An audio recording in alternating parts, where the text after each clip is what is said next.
So I'm going to start with my story. It's rather fitting that I actually share this story here, and I'm a bit nervous about sharing this, but I hope you'll all appreciate that it's an honest story, and it's not meant to make anybody feel badly or anything. I'm sure 30 years off, nobody feels connected to this originary story I'll share.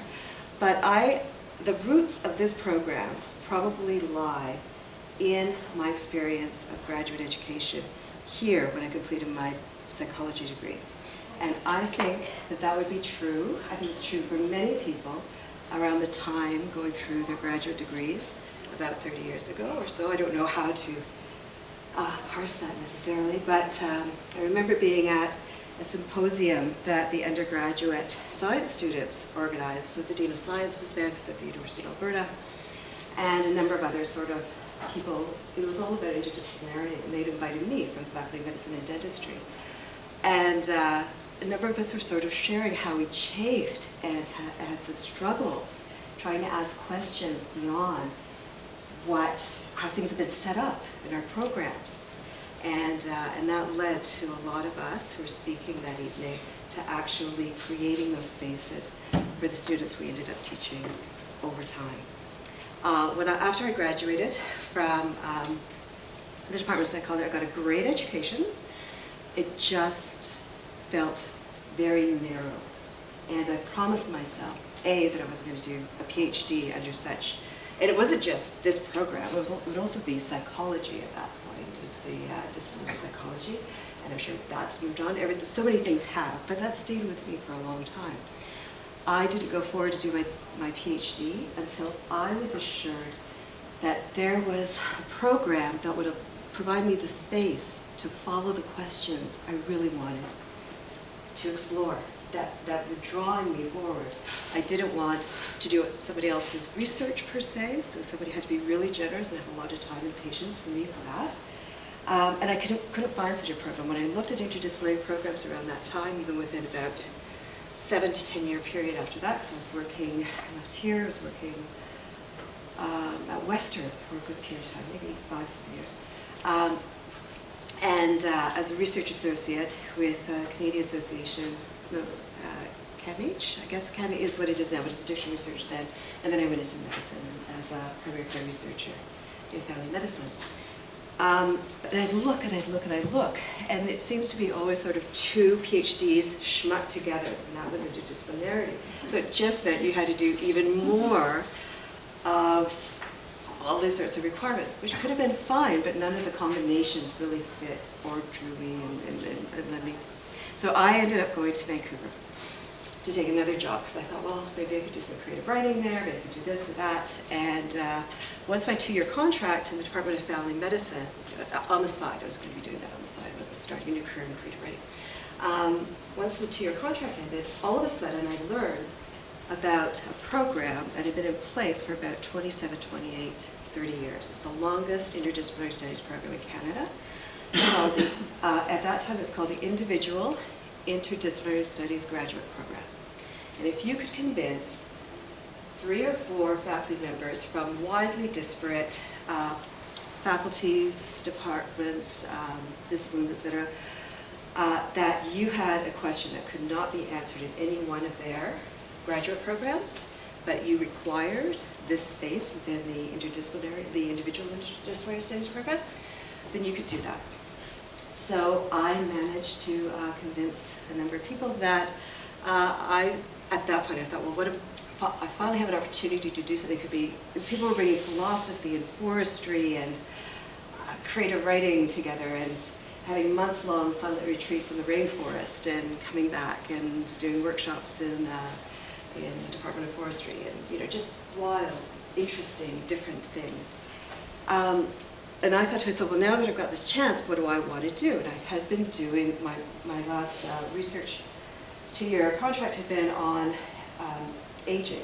And so I thought, the piece that's always been sitting at the bottom of my filing, my inbox, I guess, were always art courses of various kinds and different things. So I thought, I want to put what I never get to, or rarely get to, in front of me, so that I'm working on what I'm most passionate about, or what feeds me, or at least what I want to explore right now. So I developed an idea around looking at creative aging.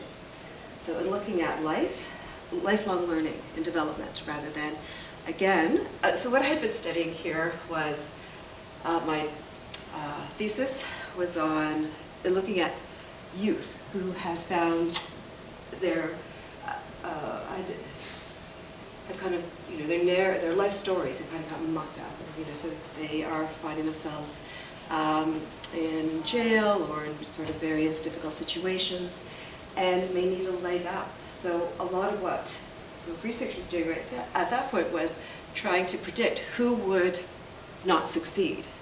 And I thought, well, how is that going to help us?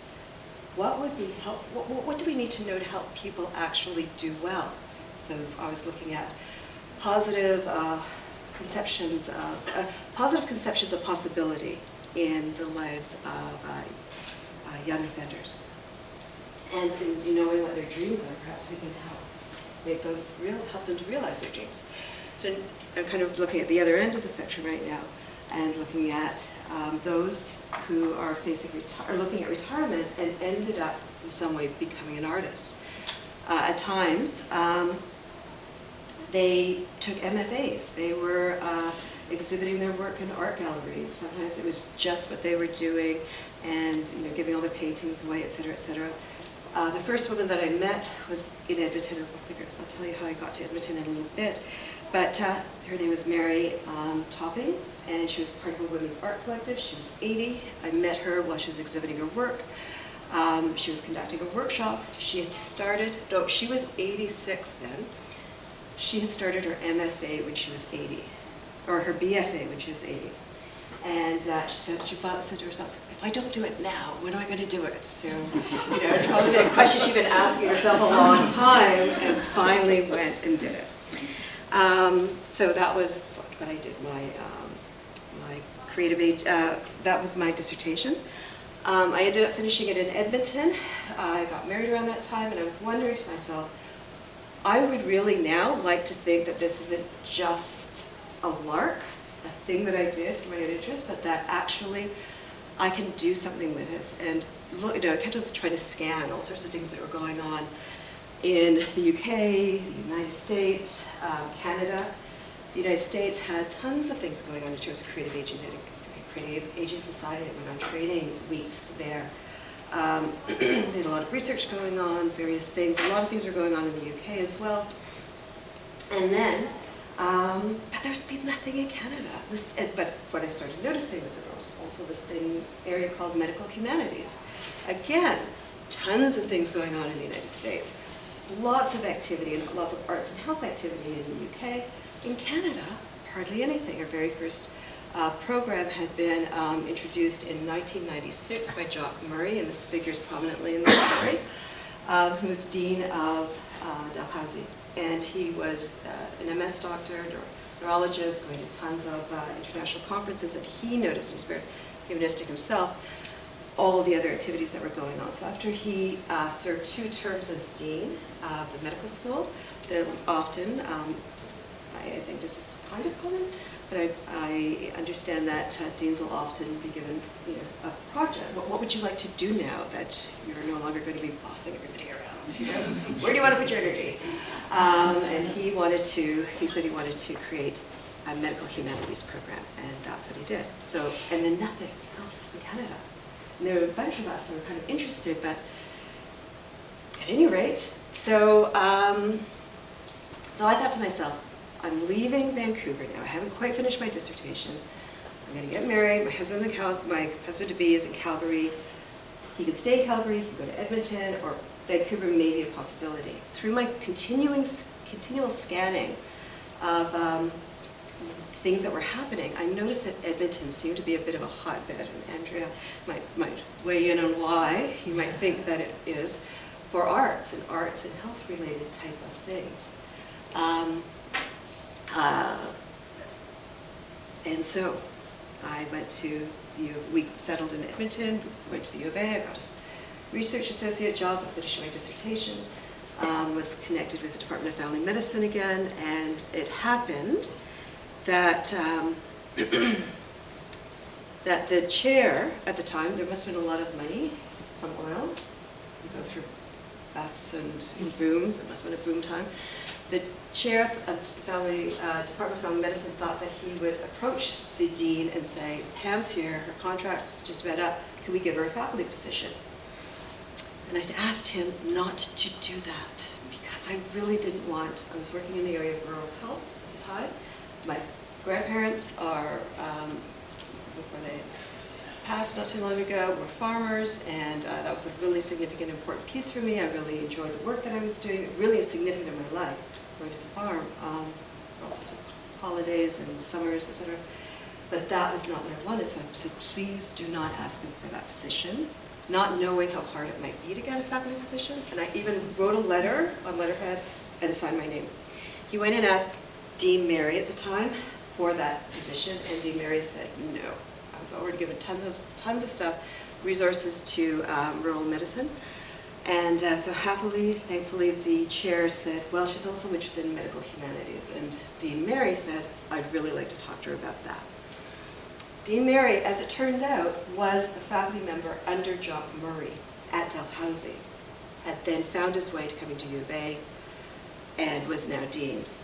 And didn't know a lot about medical humanities, but he knew that a lot of people in the Faculty of Medicine there really valued it. So I had an appointment to meet with him 3 weeks hence. I asked my husband if he would take care of our young son so I could work really, really long hours. I wanted to put something together for the dean. And when we met 3 weeks later, as I said, I had 2 binders of a program proposal plus multiple appendices about what the program would look like. It included what the website would look like, what a director's position would look like, what the different activities would be, research, education, etc. So then they decided to post a position, and it was competitive, and there was more than me that went for it, but I got hired in the position. And that's how that happened. Now, I don't really know what I'm doing. So, I don't think I've opened up the program proposal since I show it to people every once in a while. This is the story of how the program came to be.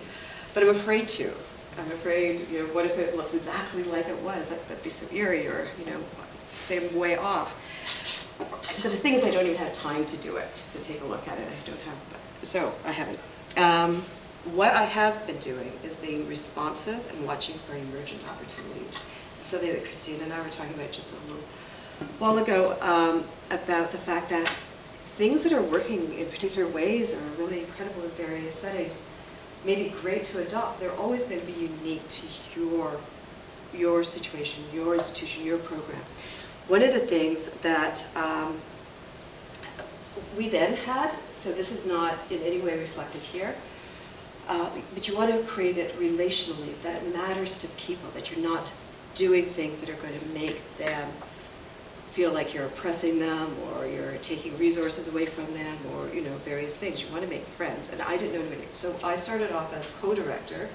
I was aligned with somebody who was well known, a faculty member, so I'm a PhD, I'm not an MD. So she's an MD, and she had a reputation for commitment to humanism. She's now the CEO and president of Alberta Health Services. So that's been a great alliance. One of the things that we do a lot is say yes. And when I say we, it's me and sometimes a program coordinator. And sometimes students that are helping. And oftentimes it's students that are coming up with the ideas. And so we want them to realize their vision, et cetera, et cetera. And the dean, if it matters to the students, is going to support it more. So